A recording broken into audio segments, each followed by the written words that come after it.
Bonjour, je m'appelle Fabrice Rouillet.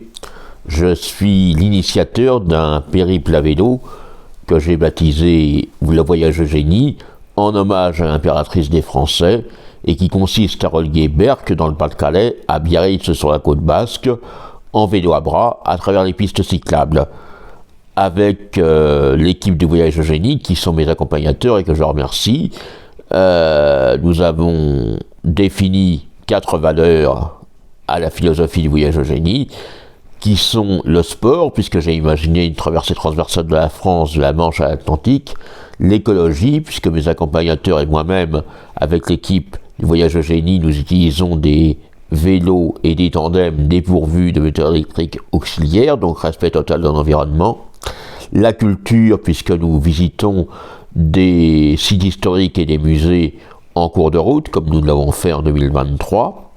Et enfin, la solidarité, puisque la rencontre entre personnes en situation de handicap comme moi et personnes valides est un enrichissement mutuel. Bonjour, je m'appelle Wouter Balk, j'ai 49 ans et je suis membre d'un collectif qui vise à promouvoir les déplacements au vélo au quotidien. Il y a 3 ans, au Forum des associations, j'ai rencontré Fabrice. Il m'a alors parlé de son projet de faire un voyage à vélo. J'y ai tout de suite adhéré et j'ai commencé à imaginer et à construire un vélo pour rendre son projet possible.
Bonjour, je m'appelle Muriel Pavie, j'ai 57 ans et je connais Fabrice depuis une dizaine d'années.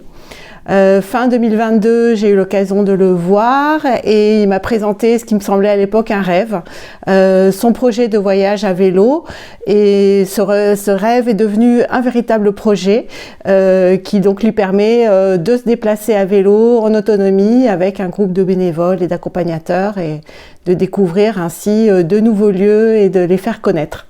Je suis donc très contente de pouvoir l'aider à ma mesure et de participer à ce beau projet. Bonjour, je m'appelle Pascal de Kayser. J'ai connu Fabrice au sein de l'association Melun-Aglo à vélo, qui est une antenne du MDB dont a parlé Wouter Balk tout à l'heure. J'ai une longue expérience du voyage à vélo et j'ai voulu en faire un peu profiter Fabrice, voilà, sur le Voyage Eugénie. Bonjour, je m'appelle Éric Michel, je suis le compagnon de Pascal de Kayser. Nous sommes des passionnés de voyage à vélo et membres de l'association Melun-Aglo à vélo. Donc effectivement, Fabrice a contacté notre association pour parler de son projet de voyage à vélo.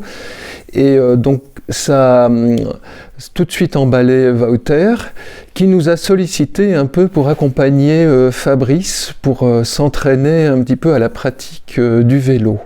Donc ensuite, comme nous aimons beaucoup le voyage à vélo en autonome, nous avons apporté notre expérience pour pouvoir aussi aider un petit peu à la logistique de ce voyage, car comme le voulait Fabrice, il fallait être en toute autonomie et sans voiture.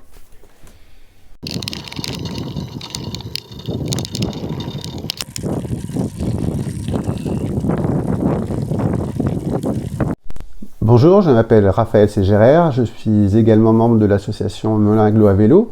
J'ai assisté de loin aux premiers entraînements de Fabrice sur son tandem et j'ai eu vent de ce projet autour de valeurs qui me séduisaient. Alors moi aussi je suis touriste à vélo, j'ai une certaine expérience dans ce domaine et puis j'ai proposé mon aide pour remorquer le fauteuil de Fabrice et pour transporter ses affaires durant ce voyage. Donc j'ai participé à la première étape du voyage de Fabrice et je compte continuer sur les étapes suivantes. L'expérience avec Fabrice démontre qu'il est tout à fait possible d'utiliser le vélo comme moyen de transport pour les personnes à mobilité réduite. Son projet sert avant tout à promouvoir les mobilités actives. Si Fabrice sait faire du vélo, tout le monde sait en faire. Une des conditions pour pouvoir se déplacer facilement et en sécurité est la présence des bons aménagements cyclables. Melun est une ville totalement sous l'emprise motorisée. Les parents n'y osent pas laisser aller leurs enfants toutes seuls à l'école à vélo. Pour lutter contre les émissions des gaz à effet de serre, contre le bruit et la pollution atmosphérique, et pour avoir un environnement urbain plus agréable à vivre, il est primordial de faire reculer la place allouée aux voitures individuelles. Depuis quelques années, les pouvoirs publics à Melun aménagent quelques pistes, mais ce n'est pas encore un réseau cohérent. C'est trop peu et pas assez vite, et surtout sans vouloir sacrifier des places de stationnement. Nous appelons les habitants de Melun à s'engager dans la transition énergétique en privilégiant le plus possible les déplacements à pied, à vélo ou avec les transports en commun. En 2023, Fabrice a réussi la première partie de son voyage. Il est parti de Berck-sur-Mer dans le Pas-de-Calais et a mis 6 jours à rejoindre Compiègne dans l'Oise. Il a parcouru 300 km et cela grâce au dévouement de 6 accompagnateurs bénévoles qui ont transporté ses bagages et son fauteuil. Le 11 juillet 2024, c'est le départ pour le 2e épisode de Melun à Orléans. Nous invitons chacun et chacune à venir encourager Fabrice au départ de son voyage.